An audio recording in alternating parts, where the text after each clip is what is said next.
కూడా లొంగని పరిస్థితి కనిపించిన నేపథ్యంలో ఎన్నికలు జరపక తప్పని పరిస్థితిలో జరపాల్సి వచ్చింది. నేను అడుగుతా ఉన్నా, ఈ 50 చోట్ల ఎన్నికలు జరిగితే ఏకంగా 39 చోట్ల వైఎస్ఆర్సీపీ గెలిచింది. నేను అడుగుతా ఉన్నా ఇదే పెద్ద మంచి చంద్రబాబు నాయుడు గారిని, ఈ 57 చోట్లైనా కూడా చంద్రబాబు నాయుడు గారికి బలం లేదు. గెలిచిన వాళ్ళంతా వైఎస్ఆర్సీపీ సభ్యులు, వైఎస్ఆర్సీపీ బీఫామ్ మీద గెలిచిన సభ్యులు, వైఎస్ఆర్సీపీ టికెట్ మీద గెలిచిన సభ్యులు, వైఎస్ఆర్సీపీ ఫ్యాన్ గుర్తు మీద గెలిచిన సభ్యులు. మరి ఇలాంటి చోట చంద్రబాబు నాయుడు గారికి బలం లేదని తెలిసి ఎందుకు చంద్రబాబు నాయుడు గారు హింసను ప్రోత్సహిస్తూ, ప్రలోభాలను ప్రోత్సహిస్తూ, భయపెట్టిస్తూ, పోలీసులను తన దగ్గర పనిచేసే వాచ్మెన్ల కన్నా హీనంగా కూడా వాడుకుంటూ ఎందుకు చంద్రబాబు నాయుడు గారు ఇంత దిగజారిన రాజకీయాలు ఎందుకు చేస్తూ ఉన్నారు చంద్రబాబు నాయుడు గారిని అడుగుతా ఉన్నా. ముఖ్యమంత్రి స్థానంలో ఉన్న వ్యక్తి ఏమవుతుందండి ఒక చోట ఎంపీపీ పదవి పోతే, ఏమవుతుందండి ఒక చోట జెడ్పీ చైర్మన్ పదవి పోతే, ఏమవుతుందండి ఒక చోట ఉప సర్పంచ్ పదవి పోతే. నేను అడుగుతా ఉన్నా ఇదే పెద్ద మంచి చంద్రబాబు నాయుడు గారి ముఖ్యమంత్రి కాబట్టి, అధికారంలో ఆయన ఉన్నాడు కాబట్టి, రాష్ట్రంలో ఏ పదవైనా కూడా తనకు బలం లేకపోయినా కూడా, తనకు సంఖ్యాబలం లేకపోయినా కూడా, తాను ముఖ్యమంత్రి అన్న అహంకారంతో ఏ పదవైనా కూడా నాకే కావాలి, ఏ పదవైనా కూడా నేను దౌర్జన్యం చేస్తాను అని చెప్పి లా అండ్ ఆర్డర్ను పూర్తిగా నాశనం చేసిన పరిస్థితుల మధ్య ఈరోజు రాష్ట్రంలో పరిపాలన సాగుతూ ఉంది. ఇదే పెద్ద మనిషి చంద్రబాబు నాయుడు గారిని అడుగుతా ఉన్నా, ఇదే రామగిరిలో ఇదే మండలంలో ఎంపీపీ ఎన్నికకు సంబంధించి ఎంపీపీ ఎన్నికకు సంబంధించి నోటిఫికేషన్ ఇచ్చారు. 10 మంది ఎంపీటీసీ సభ్యులకు గాను ఇక్కడ వైఎస్ఆర్సీపీ 9 మందిని గెలిచింది. 9 ఎంపీటీసీలు వైఎస్ఆర్సీపీ అయితే కేవలం ఒకే ఒక్క చోట తెలుగుదేశం పార్టీ గెలిచిన పరిస్థితులు. మరి నేను అడుగుతా ఉన్నా, మరి ఇక్కడ ఎంపీపీ స్థానానికి ఎన్నిక నోటిఫికేషన్ జారీ అయితే 9 సభ్యులున్న వైఎస్ఆర్సీపీకి రావాలన్నా, ఒకే ఒక్క సభ్యుడు గెలిచిన తెలుగుదేశం పార్టీకి రావాలన్నా? మరి ఎందుకు చంద్రబాబు నాయుడు గారు ఈ మాదిరిగా ప్రతి చోట కూడా వాళ్ళ ఎమ్మెల్యేలను రెచ్చగొడతా ఉన్నారు, ప్రతి చోట కూడా అప్పుడు స్థానిక ప్రజాప్రతినిధులను రెచ్చగొడతా ఉన్నాడు, పోలీసులను దుర్వినియోగం చేస్తూ ఉన్నారు. చేసి చివరికి ఏం జరిగింది? ఇక్కడ 9 మంది ఇక్కడ వైఎస్ఆర్సీపీకి సంబంధించిన సభ్యులు ఉంటే చంద్రబాబు నాయుడు గారు ప్రలోభాలు పెట్టే కార్యక్రమం, చంద్రబాబు నాయుడు గారు భయపెట్టే కార్యక్రమాలు జరుగుతూ ఉన్న నేపథ్యంలో వీళ్ళంతా కూడా కోర్టుకు వెళ్ళి కోర్టుల నుంచి వీళ్ళంతా కూడా మాకు ప్రాణహాని ఉంది, ఎంపీపీ ఎలక్షన్లలో మేము పార్టిసిపేట్ చేయాలి అని అంటే మాకు ఇబ్బందికర పరిస్థితులు ఉన్నాయి అని చెప్తే కోర్టు అక్షంతలు వేసి పోలీస్ ప్రొటెక్షన్తో ఈ ఎన్నిక జరిపించండి అని చెప్పి కోర్టు ఆదేశాలు ఇస్తే, కోర్టు ఆదేశాలతో 8 మంది కోర్టు ఆదేశాలతో ఎంపీటీసీలను తీసుకొని వస్తూ ఉంటే మధ్యలో పోలీసులు ప్రొటెక్షన్ తీసుకొని పోలీస్ ప్రొటెక్షన్తో వీళ్ళంతా కూడా ఇక్కడికి వచ్చి ఓటు వేయాల్సిన పరిస్థితుల్లో పోలీసులు ఏం చేశారు? తీసుకొని వచ్చి వీళ్ళందరినీ కూడా మధ్యలో రామగిరి ఎస్ఐ సుధాకర్, ఈ రామగిరి ఎస్ఐ మధ్యలో ఈ సుధాకర్ అనేవాడు వీళ్ళ కాన్వాయ్లోకి ఎక్కి ఈ ప్రయాణం చేస్తూ ఉన్న ఎంపీటీసీ సభ్యులందరితో కూడా వీళ్ళందరితో కూడా వీడియో కాల్ ఆయన ఫోన్ నుంచి సాక్షాత్తు ఇక్కడ ఎమ్మెల్యే కొడుకు వీళ్ళతో వీడియో కాల్ చేయిస్తాడు, మాట్లాడిస్తాడు. చేసేటప్పుడు భారతమ్మ అని చెప్పి ఒక ఎంపీటీసీ సభ్యురాలు ఉంటే ఆ ఎంపీటీసీ సభ్యురాలకు సంబంధించిన అమ్మా నాన్న వాళ్ళిద్దరిని వాళ్ళ దగ్గర పెట్టుకొని ఆ వీడియో కాల్లో వాళ్ళ అమ్మా నాన్నను కూడా చూపించి, నువ్వు కనుక ఓటు వేయకపోతే మీ అమ్మా నాన్న వాళ్ళు ఇంటికి కూడా రారు అని చెప్పి వీడియో కాల్లో ఏకంగా బెదిరించే కార్యక్రమం జరిగింది. ఆ పాప కన్నీరు మున్నీరు ఏడుస్తూ బాధపడుతూ ప్రకాశం చెప్పిన పరిస్థితులు. ఇలాంటి పరిస్థితిలో ఒక ఎస్ఐగా ఉన్న వ్యక్తి తాను చేసిన పని ఏమిటి? తాను వెళ్ళి కాన్వాయ్లోకి తాను సెలవు మీద ఉన్నాడట ఎస్ఐ. తాను మామూలుగా పోకూడదట. అలాంటి రామగిరి ఎస్ఐ ఎంటర్ అయ్యి వీడియో కాల్ పెట్టి వీళ్ళందరినీ కూడా భయపడించి ప్రలోభాలు పెట్టి చేసే కార్యక్రమాలు చేశారు. తీరా చూస్తే ప్రలోభాలకు వీళ్ళు ఎక్కడా కూడా లొంగని పరిస్థితి ఎప్పుడైతే కనిపించిందో అప్పుడు ఇక ఎన్నికకు ఎంపీడీఓ కార్యాలయానికి తీసుకొని పోయి ఎన్నిక జరిగించే కార్యక్రమానికి ఫుల్ స్టాప్ పెట్టించేసి టైం అయిపోయి చేసేట్టుగా చేసి ఎన్నిక లాస్ట్కు కోరం లేదని చెప్పి ఎన్నికను పోస్ట్ పోన్ చేసే కార్యక్రమం చేసిన తర్వాత ఇదే ఎస్ఐ వీళ్ళను పెనుగొండకు తీసుకొని పోతాడు. పక్క కాన్స్టిట్యున్సీలో ఉన్న పెనుగొండకు. అక్కడ ఎంఆర్ఓ కార్యాలయంలో తీసుకొని పోయి ఎంపీటీసీను బైండ్ ఓవర్ చేస్తూ అక్కడ తెలుగుదేశం పార్టీకి సంబంధించిన నాయకులందరినీ కూడా అక్కడికి రమ్మని చెప్పి చెప్తాడు.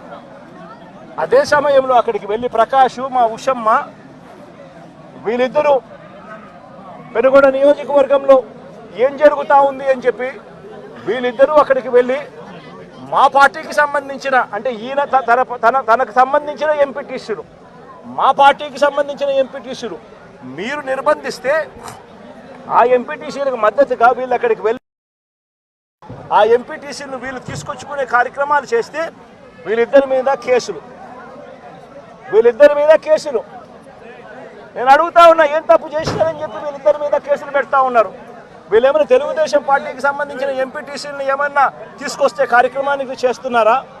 లేదే మా పార్టీకి సంబంధించిన ఎంపీటీసీలను సాక్షాత్తు పోలీసుల సమక్షంలో పోలీస్ అధికారే తెలుగుదేశం పార్టీ నాయకులతో కలిసి మా పార్టీకి సంబంధించిన ఎంపీటీసీలను కిడ్నాప్ చేసే కార్యక్రమం ఒకవైపున జరుగుతూ ఉంటే అడ్డుకునేందుకు వీళ్ళు అక్కడికి వెళ్ళి ధర్నా చేసి ఎంపీటీసీలను తీసుకొచ్చుకునే కార్యక్రమం వీళ్ళు చేస్తే వీళ్ళ మీద కేసులు పెడతారు.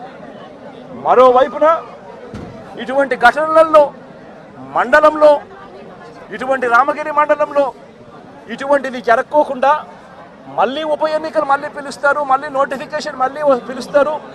పిలిచినప్పుడు తెలుగుదేశం పార్టీకి మద్దతు లేదు కాబట్టి, వాళ్ళు ఎలాగో గెలవరు కాబట్టి దాన్ని హుందాగా వదిలేయాల్సింది పోయి ఇటువంటి ఘటనలు మళ్ళీ ఇటువంటి ఘటనలు పునరావృతం చేసే విధంగా రామగిరి మండలంలో భయం క్రియేట్ చేసేదానికోసం ఈ మండలానికి సంబంధించిన ఒక ఇంపార్టెంట్ నాయకుడిని 27వ తారీఖున అటాక్ చేశారు ఇదే ఊర్లో. 28వ తారీఖున మళ్ళీ అదే ఇంటిని అటాక్ చేశారు. జయచంద్రారెడ్డిని అటాక్ చేస్తే ఇదే జయచంద్రారెడ్డి, ఇదే కురువ లింగమయ్యన్న వీళ్ళందరూ కూడా దాన్ని అడ్డుకొని పోలీసులకు వెళ్ళి కంప్లైంట్ చేశారు. ఎందుకు మమ్మల్ని అటాక్ చేస్తూ ఉన్నారు, మండలంలో భయాందోళన క్రియేట్ చేసేందుకోసం అని చెప్పి మళ్ళీ ఈ ఎన్నిక జరిగితే ఈ ఎన్నికల్లో మళ్ళీ వైఎస్ఆర్సీపీ ఎంపీటీసీలను భయపెట్టాలనే ఉద్దేశంతో, భయానికి గురి చేయాలనే ఉద్దేశంతో అటాక్ చేసే కార్యక్రమం జరుగుతూ ఉంది. దీన్ని అరికట్టండి అని చెప్పి పోలీసులకు వెళ్తే పోలీసులకు ఘటనకు సంబంధించిన కంప్లైంట్ ఇచ్చినా కూడా పోలీసులు కనీసం పట్టించుకున్న పాపాన పోలేదు. 28వ తారీఖున మళ్ళీ 28వ తారీఖున మళ్ళీ ఇదే మాదిరిగా జరిగించిన తర్వాత మార్చి 30వ తారీఖున కురుబ లింగమయ్యన్న కొడుకు బైక్లో తాను పోతా ఉంటే బైక్లో పోయేటప్పుడు వాళ్ళ ఇళ్ళ ద్వారా పోయే కార్యక్రమం జరుగుతూ ఉంటే బైకును అడ్డగించి లింగమయ్య కొడుకును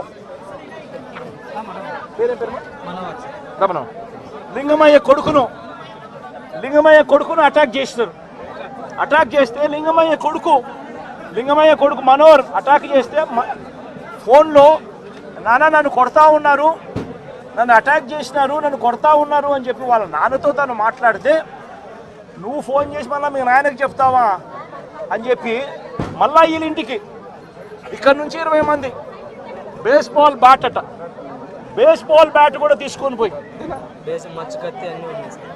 బేస్బాల్ బ్యాటు, కట్టెలు, రాళ్ళు, మచ్చుకొత్తి కూడా తీసుకొని మీలో 20 మందితో ఇళ్ళ కాడికి పోయినారు. ఇంటికాడికి పోయి లింగమయ్యన్నను బేస్బాల్ కట్టతో నెత్తి మీద కొడితే బేస్బాల్ కట్ట విరిగి ఏకంగా ఆ మనిషి చనిపోవడం జరిగింది. నేను అడుగుతా ఉన్నా ఇదే రకమైన పాలనకు సంబంధించి నేను క్వశ్చన్స్ అడుగుతా ఉన్నా. చంద్రబాబు నాయుడు గారిని అడుగుతా ఉన్నా, పోలీసులను అడుగుతా ఉన్నా, అయ్యా మీరు చేసేది న్యాయంగా ఉందా, మీరు చేసేది ధర్మంగా ఉందా అని చెప్పి నేను అడుగుతా ఉన్నా. మీరు చేస్తూ ఉన్న ఈ రాంగ్ ప్రెసిడెంట్ వల్ల రాష్ట్రం ఈరోజు బీహార్ కన్నా నాశనమైన పరిస్థితుల్లో ఈరోజు తయారవుతా ఉంది రాష్ట్రం. ప్రతి చర్య మనం చేసేది డెమోక్రసీలో సిగ్గుతో తలంచుకునే కార్యక్రమానికి మీరంతా కూడా సిగ్గు లేకుండా చేస్తూ ఉన్నారు. ఇదే లింగమైన అడుగుతా ఉన్నా, వీళ్ళల్లో కొట్టిన పోలీసులు కేసులు పెట్టా ఉన్నారు. వీళ్ళ దగ్గరికి వచ్చి 20 మంది అటాక్ చేస్తే కేసులు పెట్టింది ఎంతమంది మీద? కేవలం 2 మీద మాత్రమే కేసులు పెట్టారు. ఇదే దాంట్లో క్రియాశీలకంగా వ్యవహరించిన రమేష్ నాయుడు మీద ఎందుకు కేసు పెట్టలేదు, మిగిలిన వాళ్ళందరినీ కేసులోకి ఎందుకు తీసుకొని రావడం లేదు అని చెప్పి ఇదే పోలీసులను ఇదే చంద్రబాబు నాయుడు గారిని అడుగుతా ఉన్నా. ఇదే గ్రామంలో ఇదే తెలుగుదేశం పార్టీకి సంబంధించిన ఎమ్మెల్యే బంధువులు వీళ్ళంతా బంధువులను తెలిసినా కూడా రెచ్చగొట్టే కార్యక్రమం సాక్షాత్తు ఈ ఎమ్మెల్యే కొడుకు ఇక్కడికి వచ్చి ఈ గ్రామంలో 27 తారీఖు ఆయనే వచ్చి రెచ్చగొట్టే కార్యక్రమం చేసిపోయినా కూడా ఆయన మీద కూడా కేసు ఎందుకు పెట్టడం లేదు అని అడుగుతా ఉన్నా. వాళ్ళందరినీ కూడా తప్పించే కార్యక్రమం చేస్తూ ఉన్నారు. తూతూ మంత్రంగా 2 మీద మాత్రమే కేసు పెట్టారు. కానీ ఈ హత్యను ప్రోత్సహించిన ఎమ్మెల్యేను కానీ ఎమ్మెల్యే కుమారుడు కానీ వారి మీద మాత్రం ఎటువంటి చర్యలు కూడా తీసుకోలేదు. కంప్లైంట్ చేసినా కూడా 27వ తారీఖున 28వ తారీఖున మా ఇళ్ల మీద దాడి జరుగుతూ ఉంది, మాకు పోలీస్ ప్రొటెక్షన్ ఇవ్వండి అని చెప్పి కంప్లైంట్ చేసినా కూడా పోలీసులు ఎందుకు పట్టించుకోలేదు అని చెప్పి చంద్రబాబు నాయుడు గారిని అడుగుతా ఉన్నా, పోలీసులను కూడా అడుగుతా ఉన్నా. ఇదే ఎస్ఐ సుధాకర్ అనేవాడు వీడియో కాల్స్తో ప్రతి ఎంపీటీసీలని కూడా తానే ప్రలోభాలు పెడుతూ తన ఫోన్లో నుంచే వీడియో కాల్స్తో వాళ్ళతో ఫోన్లో మాట్లాడించి తానే క్రియాశీలకంగా ఇదే రామగిరి మండలానికి సంబంధించిన ఎస్ఐ కేసు పెట్టినా కూడా యాక్షన్ తీసుకోకుండా తానే ఇవన్నీ చేస్తూ ఉంటే ఎందుకు ఆ ఎస్ఐ మీద యాక్షన్ తీసుకోవడం లేదు, ఎందుకు ఆ ఎస్ఐ ఫోన్ రికార్డ్స్ను ఎందుకు పరిగణలోకి తీసుకోవడం లేదు అని చెప్పి కూడా గట్టిగా అడుగుతా ఉన్నా. ఇదే లింగమయ్యతో పాటు కొడుకు శ్రీనివాస్ పై కూడా దాడి చేశారు. కానీ ఆశ్చర్యం ఏమిటంటే లింగమయ్య కొడుకు నుంచి కాకుండా వాళ్ళు కంప్లైంట్ రాసుకునింది ఎవరితో తెలుసా? వాళ్ళంతకు వాళ్ళే ఒక పేపర్ మీద రాసుకొని వచ్చి పోలీసులు చదువు రాదని చెప్పి లింగమయ్య అన్న భార్యతో ఏలుముద్ర బలవంతంగా వేయించుకున్నారు. ఇది న్యాయమేనా అని అడుగుతా ఉన్నా. లింగమయ్య అన్న భార్య చదువు రాదని కొడుకు పక్కన ఉన్నాడు, దాడిలో ఆయన కూడా గాయపడ్డాడు, చదువుకున్నాడు, కానీ ఆయనతో స్టేట్మెంట్ తీసుకోరు. స్టేట్మెంట్ తీసుకునేది పోలీసులే రాస్తారు. లింగమయ్య అన్న భార్యతో ఏలుముద్ర తీసుకుంటాడు. ఎందుకు ఆయన చదువు రాదు, భయపడిచ్చి పెట్టకపోతే సంతకం ఏలుముద్ర వేయకపోతే ఏమన్నారమ్మా, సంతకం పెట్టాలి. ఎట్టి పరిస్థితుల్లో పెట్టకుండా పోతే ప్రసక్తే లేదు, ఖచ్చితంగా పెట్టాలని చెప్పి ఆమెతో ఏలుముద్ర తీసుకుంటారు. వీళ్ళు ఏం రాసుకున్నారో ఆమెకు తెలియదు, ఏం స్టేట్మెంట్ ఉందో దాంట్లో తెలియదు, ఎవడు చెప్పడు. కానీ కొడుకు ఇచ్చే స్టేట్మెంట్ మాత్రం తీసుకునే కార్యక్రమం మాత్రం చేయరు. ఇదే లింగమయ్యను చంపాలనే ఉద్దేశంతో బేస్బాల్ బ్యాటుతో మరి ఇక్కడికి వచ్చి బేస్బాల్ బ్యాటుతో తల మీద కొట్టి చంపిన నేపథ్యంలో ఎక్కడ కూడా పోలీసులు నమోదు చేసిన కేసుల్లో ఎక్కడా కూడా బేస్బాల్ బ్యాట్ ఉందని, బేస్బాల్ బ్యాట్తో కొట్టారని చెప్పి ఎక్కడా రాయరు. ఏంది చిన్న చిన్న కర్రలతో గొడవ జరిగిందని, ఆ దొమ్మిలో ఏదో జరిగిపోయిందని వక్రీకరించే కార్యక్రమం, వక్రీకరించే ప్రయత్నమే జరుగుతూ ఉంది. ఇక్కడ ఆశ్చర్యకరమైన విషయం ఏమిటంటే పోలీసులు విచారించిన 8 మందిలో 5 మంది మాత్రమే లింగమయ్య కుటుంబకులు. మిగిలిన 3 పోలీసులు సాక్షులుగా చేర్చిన మిగిలిన 3 తెలుగుదేశం పార్టీకి సంబంధించిన నిందితులకు సంబంధించిన సన్నిహితులను సాక్షులుగా మరో 3 పోలీసులే చేర్చడం అన్నది నిజంగా లా అండ్ ఆర్డర్ అన్నది ఏ స్థాయిలోకి దిగజారిపోయింది, పోలీసు అనే వ్యవస్థ ఏ స్థాయిలోకి దిగజారిపోయింది అని చెప్పడానికి నిజంగా ఇంతకన్నా వేరే ఉదాహరణ కూడా అవసరంలా.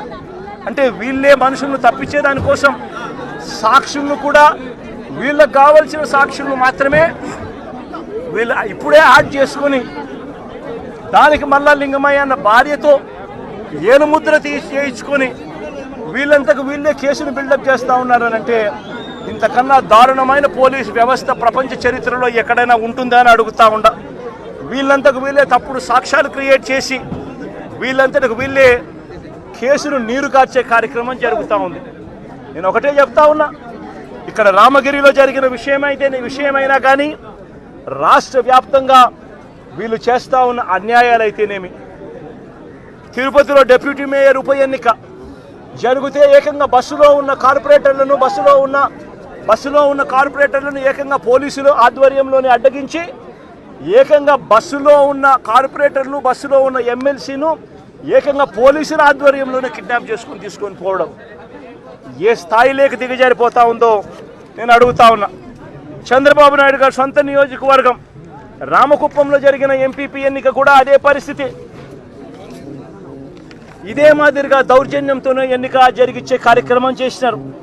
పశ్చిమ గోదావరి జిల్లాలో జరిగిన అత్తిలి ఎంపీపీ ఎన్నిక చూసినా ఇదే దౌర్జన్యమే కనిపిస్తుంది. ఎక్కడా వీళ్ళకి సంఖ్యాబలం లేదు, అయినా కూడా దౌర్జన్యంతోనే గెలవాలి అని చెప్పి దౌర్జన్యాలు చేసిన పరిస్థితులే కనిపిస్తూ ఉన్నాయి. విశాఖపట్నంలో కూడా ఇప్పుడు ఏం జరుగుతూ ఉంది, 98 మంది సభ్యులుంటే 56 మంది సభ్యులు వైఎస్ఆర్సీపీ బీఫామ్ మీద, వైఎస్ఆర్సీపీ సింబల్ మీద గెలిచిన వాళ్ళు. మరి తెలుగుదేశం పార్టీకి ఎక్కడ ఉంది స్ట్రెంత్ అని అడుగుతా ఉన్నా. ఇక్కడ కూడా దౌర్జన్యం చేస్తూ క్యాంపులో ఉన్న వైఎస్ఆర్సీపీ సభ్యులను సైతం భయపెట్టే కార్యక్రమాలు చేస్తూ ఉన్నారు. ఇళ్లకు వెళ్ళి వాళ్ళ భార్యలను భయపడిస్తూ మీ ఆయన ఎక్కడున్నాడో చెప్పకపోతే మిమ్మల్ని స్టేషన్లో పెడతామని చెప్పి భయపడిస్తూ ఉన్న పరిస్థితులు ఈరోజు రాష్ట్రంలో కనిపిస్తూ ఉన్నాయి. మరోవైపున చూస్తే రాష్ట్రంలో హత్య రాజకీయాలు ఏ స్థాయిలోకి దిగజారిపోయాయి అంటే ఏప్రిల్ 6వ తారీఖున నంద్యాలలో, మొన్న ఏప్రిల్ 6వ తారీఖున నంద్యాలలో, ఈ మధ్యనే నంద్యాల జిల్లాలో సిరివెల్ల మండలంలో యార్లగడ్డ కాన్స్టిట్యున్సీ ఇందూరు ప్రతాప్ రెడ్డి అని చెప్పి మా పార్టీకి సంబంధించిన మండల కన్వీనర్ ప్రతాప్ రెడ్డిపై దారుణంగా హత్యాయత్నం చేశారు. ఇదే చంద్రబాబు నాయుడు గారు, ఇదే ఇందూరు ప్రతాప్ రెడ్డి అనే వ్యక్తి దేవాలయంలోకి వెళ్ళి పూజ చేస్తూ ఉండగా దాడులు చేయించాడు. ఇదే చంద్రబాబు నాయుడు గారు ముఖ్యమంత్రిగా ఉన్నప్పుడు 2017లో ప్రతాప్ రెడ్డి అన్నను ప్రభాకర్ రెడ్డిని, అతని బావమర్దిని చంద్రబాబు నాయుడు గారి దగ్గర నుండి చంపించారు. చంపించిన తర్వాత మా ప్రభుత్వం వచ్చిన తర్వాత ప్రతాప్ రెడ్డికి మేము గన్మెన్ సౌకర్యం మేము కల్పిస్తే చంద్రబాబు నాయుడు గారు వచ్చిన తర్వాత ఆ గన్మెన్ను తీసేసి చివరికి ప్రతాప్ రెడ్డిని చంపే కార్యక్రమం చేయడానికి ఏకంగా చంద్రబాబు నాయుడు గారు పురమాయించిన పరిస్థితులు మన కళ్ళ ఎదుటే కనిపిస్తూ ఉన్నాయి. మరోవైపున గత ఏడాది ఆగస్టు 3వ తారీఖున నంద్యాల జిల్లా మహానందిలో శ్రీశైలం నియోజకవర్గంలో సీతారాంపురంలో పసుపులేటి పెద్ద సుబ్బరాయుడు అతి దారుణంగా చంపిన ఘటన కూడా చూసాం. ఆ సుబ్బరాయుడు గారిని చంపినప్పుడు, సుబ్బరాయుడు నన్ను చంపినప్పుడు నేను కూడా ఆ ఊరికి వెళ్ళి తనను పరామర్శించి ఎంత దారుణంగా చంపారు, జరిగినది ఎంత అన్యాయము అని చెప్పి కూడా ప్రశ్నించడం జరిగింది. ఆ ఊరు నుంచి కరెక్ట్గా 10-15 నిమిషాల్లోనే జిల్లా హెడ్ క్వార్టర్స్, అక్కడే ఎస్పీ ఉంటాడు. అయినా దగ్గరుండి హత్య చేయించడం జరిగింది. అదే గ్రామంలో వైఎస్ఆర్సీపీకి సంబంధించిన బీసీ నాయకుడు సుబ్బరాయుడును చంపించే కార్యక్రమం. ఆశ్చర్యం ఏమిటంటే సుబ్బరాయుడు కుటుంబ సభ్యులు పోలీసులకు ఫోన్ చేసి 2-3 గంటల కిందట కూడా ఫోన్ చేసి ఊరిలో ఘటన జరగబోతా ఉంది, బయట నుంచి వ్యక్తులందరూ కూడా మోహరించినారు అని చెప్పినా కూడా కనీసం వచ్చి కాపాడే ప్రయత్నం కూడా జరగల. గత ఏడాది జూలై 23వ తారీఖున పల్నాడు జిల్లా పెదకూరుపాటులో కొసూరులో వైఎస్ఆర్సీపీ నాయకుడు ఈద సాంబిరెడ్డిని కూడా ఇనుప రాడ్లతో దారి కాచి రోడ్డులో కారు ఆపి కొట్టి చనిపోయాడని చెప్పి వదిలేసి వెళ్ళిపోయిన ఘటన. చివరికి తను హాస్పిటల్లో చేరడం, బ్రతకడం, ఈ రోజుకి కూడా తనకు 2 కాళ్ళు 2 చేతులు కూడా ఈ రోజుకి కూడా ఆపరేషన్ చేసి అవి బతికించే కార్యక్రమాలు చేసే కార్యక్రమాలు ఈ రోజు కూడా జరుగుతూ ఉంది. పల్నాడు జిల్లా వినుకొండలో గత ఏడాది జూలై 17వ తారీఖున వైఎస్ఆర్సీపీకి చెందిన రషీద్ అనే యువకుడిని దారుణంగా నరికి చంపిన పరిస్థితులు మన కళ్ళ ఎదుటే కూడా కనిపించాయి.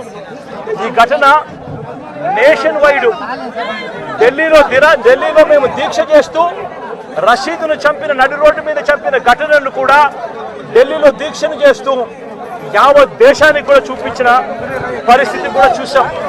చంద్రబాబు నాయుడు గారి పరిపాలనలో ఈరోజు ఏం చేస్తూ ఉన్నారు అనంటే దొంగ సాక్ష్యాలను వీళ్ళే క్రియేట్ చేస్తూ ఉన్నారు. వీళ్ళే దొంగ సాక్ష్యాలను క్రియేట్ చేసి వీళ్ళకు నచ్చని నాయకులందరినీ కూడా ఒక పద్ధతి ప్రకారము కేసుల్లో ఇరికించి జైళ్ళ పాలు చేసే కార్యక్రమము, చంపించే కార్యక్రమాలు దగ్గర నుండి చంద్రబాబు నాయుడు గారు చేస్తూ ఉన్నారు. మొన్ననే పోసాని కృష్ణమురళిని చూసాం. పోసాని కృష్ణమురళి అనే వ్యక్తి సినిమాలో దర్శకుడు. ఆ మనిషి చేసిన తప్పల్లా ఏమిటంటే నంది అవార్డు తనకు ఇస్తే నంది అవార్డును తాను తీసుకోకుండా కుల వివక్ష పాటిస్తున్నారు అని చెప్పి ఒక స్టేట్మెంట్ ఇవ్వడం ఆయన చేసిన తప్పు. 2017లో ఆయన చేసిన ఈ తప్పుకు ఈరోజు ఇన్ని సంవత్సరాల తర్వాత ఆయన మీద 18 కేసులు పెట్టి ఆయన జైళ్ళ చుట్టూ తిప్పి ఏకంగా 1 రోజుల పైన ఆయన జైల్లో పెట్టించే కార్యక్రమాలు చేశారు. దళిత మాదిగ సామాజిక వర్గానికి సంబంధించిన మాజీ లోక్సభ సభ్యుడు నందిగాం సురేష్ పై తప్పుడు కేసులు పెట్టి ఏకంగా 145 రోజులు అతన్ని జైల్లో పెట్టడం కూడా చేశారు. మాజీ ఎమ్మెల్యే పిల్లని రామకృష్ణారెడ్డి ఇతని మీద కూడా కుట్రపూరితంగా తప్పుడు కేసులు పెట్టి 55 రోజుల పాటు ఇతన్ని కూడా జైల్లో పెట్టించే కార్యక్రమాలు చేశారు. దాడులు చేసేది టీడీపీ వాళ్ళైతే జైల్లో పెట్టింది మా వాళ్ళను, వైఎస్ఆర్సీపీకి సంబంధించిన వాళ్ళను జైల్లో పెడతా ఉన్నారు. పోలీసులు క్రియాశీలక పాత్ర పోషిస్తూ ఉన్నారు. వల్లభనేని వంశీ తాను ఘటనా స్థలంలో లేడు అని చెప్పి ఏకంగా తెలుగుదేశం పార్టీ ఆఫీసు దాడి జరిగిన ఘటనలో తాను లేడు అని చెప్పి ఏకంగా కోర్టులోకి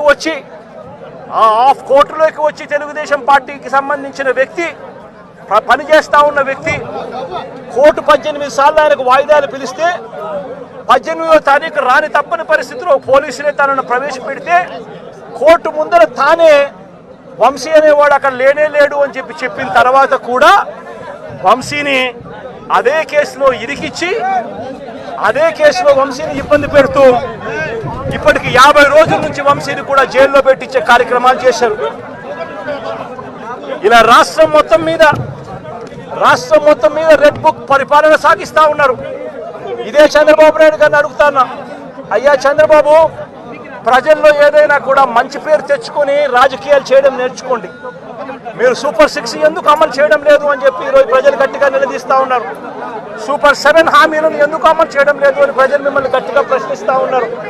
ఇలాంటి ప్రశ్నించే సమయంలో ప్రజల గొంతు వినపడకూడదు అని చెప్పి రాష్ట్ర వ్యాప్తంగా రెడ్ బుక్ పాలన మీరు సాగిస్తూ వైఎస్ఆర్సీపీకి సంబంధించిన వాళ్ళు లేదా మీ సూపర్ 6ను మీ సూపర్ 7ను ఎందుకు అమలు చేయడం లేదు అని చెప్పి అడుగుతా ఉన్న ప్రజలను మీరు దాక్షిణ్యం లేకుండా ఈ రకంగా ప్రతి చోట కూడా పోలీసులను ఉపయోగించుకుంటూ ఎమ్మెల్యేలందరినీ కూడా హింసను ప్రోత్సహించండి అని చెప్పి వాళ్ళందరినీ కూడా ఉసగొలుపుతూ రాష్ట్ర వ్యాప్తంగా కూడా మీరు చేస్తా ఉన్న ఈ దౌర్జన్య కాండ త్వరలోనే ప్రజలు చూస్తూ ఉన్నారు, దేవుడు చూస్తూ ఉన్నాడు.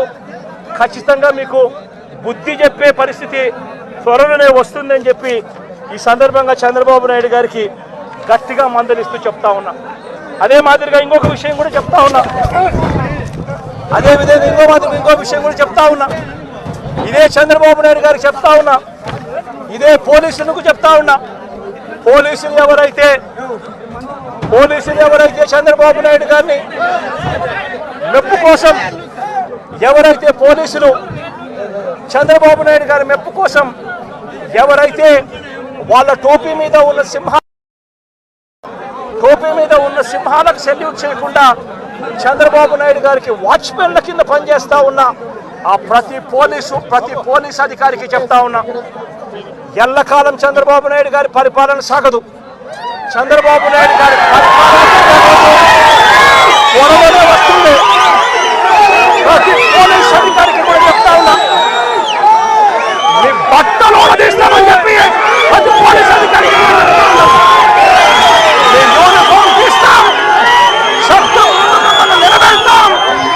దోషులుగా మిమ్మల్ని నిలబెట్టి మీ యూనిఫామ్ తీయించి మీకు ఉద్యోగాలు లేకుండా చేస్తామని కూడా ఈ సందర్భంగా ఇప్పటికైనా చెప్తా ఉన్నా.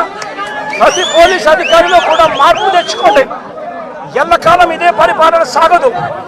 మీరు చేసిన ప్రతి పనికి కూడా వడ్డీతో సహా లెక్కేసి మిమ్మల్ని దోషులుగా నిలబెట్టి మీతో కక్కిచ్చే కార్యక్రమం ఖచ్చితంగా చేస్తామని చెప్పి కూడా ఈ సందర్భంగా ప్రతి పోలీసు అధికారికి కూడా చెప్తా ఉన్నాం.